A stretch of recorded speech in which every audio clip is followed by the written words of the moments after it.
यह कहानी है भगवान कृष्ण की प्रिय भक्त कर्माबाई की। कर्माबाई बचपन से ही अपने पिता जीवन राम को कृष्ण भगवान की पूजा करते हुए देखती थी। वह कभी भी कृष्ण भगवान को भोग लगाए बिना भोजन ग्रहण नहीं करते थे। जब कर्माबाई 13 साल की थी तब एक दिन जीवन राम को तीर्थ पुष्कर स्नान के लिए जाने की इच्छा हुई।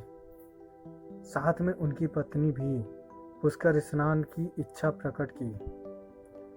जीवन राम अपनी बेटी को भी ले जाना चाहते थे, लेकिन दुविधा यह थी कि अगर वह सब घर से बाहर गए तो भगवान कृष्ण को भोग लगाएगा कौन। तब जीवन राम ने इस नित्य कर्म की जिम्मेदारी कर्माबाई को सौंपी और कहा कि देखो बेटी कर्मा, सुबह भगवान कृष्ण को भोग लगाने के पश्चात ही तुम भोजन ग्रहण करना। कर्मा ने भी अपनी पिता की हाँ में हामी भर दी। अगले दिन सुबह कर्माबाई ने उठकर सबसे पहले गुड़ और घी डालकर बाजरे का खिचड़ा बनाया और भगवान कृष्ण की मूर्ति के सामने रख दिया और बोली, भगवान, मैंने आपका भोग रख दिया है, आपको जब भूख लगे तब खा लेना, तब तक मैं घर के काम पूरे कर लेती हूँ। इतना कहकर कर्मा अपने घर के कामों में जुट गई। काम करते करते बीच बीच में आकर देखने पर जब कर्मा को ज्ञात हुआ कि भगवान ने अभी तक खिचड़ा नहीं खाया, तब उसे संदेह हुआ कि शायद खिचड़ी में घी और गुड़ कम है, इसलिए भगवान कृष्ण भोजन ग्रहण नहीं कर रहे हैं। तभी कर्माबाई ने खिचड़े में थोड़ा गुड़ और घी मिलाया और मूर्ति के सामने बैठ गई।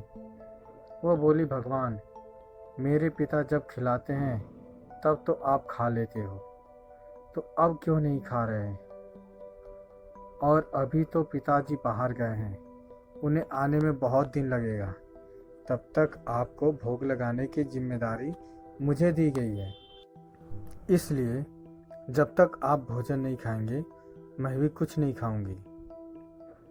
इस तरह जिद पर अड़ी नन्ही कर्मा की प्यारी बातों से कृष्ण भगवान का सिंहासन डोल गया और फिर मूर्ति में से आवाज आई, बेटी कर्मा, तुमने पर्दा तो किया ही नहीं, तो मैं भोजन कैसे ग्रहण करूं?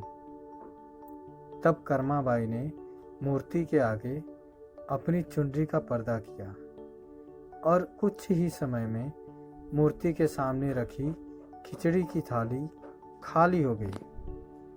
अब कर्मा रोज सुबह सवेरे सबसे पहले कृष्ण को बाजरे का खिचड़ा खिलाती और बाद में खुद भोजन ग्रहण करती। कुछ दिनों बाद घर लौटने पर कर्मा के माँ बाप भी कृष्ण की लीला देखकर दंग रह गए। इस तरह कर्माबाई कृष्ण की निस्सीम भक्त बन गई। अपने जीवन के अंतिम दिनों में कर्माबाई भगवान जगन्नाथ की नगरी जगन्नाथपुरी में एक कुटिया में बस गई। वहाँ पर एक दिन कर्माबाई की कुटिया के सामने एक तेजस्वी कांति वाला बालक आया और उसने कर्माबाई से कहा, मुझे भूख लगी है माँ, खाना दो। उस वक्त भी कर्मा अपने भगवान कान्हा को खिचड़ा का भोग लगा रही थी। कर्मा ने उस बालक को भी खिचड़ा खिलाया। उसके बाद वह बालक हर रोज कर्मा के हाथ का खिचड़ा खाने आता था। यह सिलसिला कई वर्षों तक चलता रहा। वह बालक कोई और नहीं, स्वयं जगन्नाथ भगवान थे, क्योंकि जिस दिन कर्माबाई का देहांत हो गया उस दिन जगन्नाथ भगवान की मूर्ति की आंखों से आंसू बह रहे थे और उसी रात मंदिर के पुजारी के स्वप्न में भगवान जगन्नाथ आए और अपने दुखी होने का कारण बताया कि उनकी परम प्रिय भक्त कर्माबाई गोलोक सिधार गई है। मैं रोज सुबह उसके हाथों की खिचड़ी खाता था, अब मुझे खिचड़ी कौन खिलाएगा?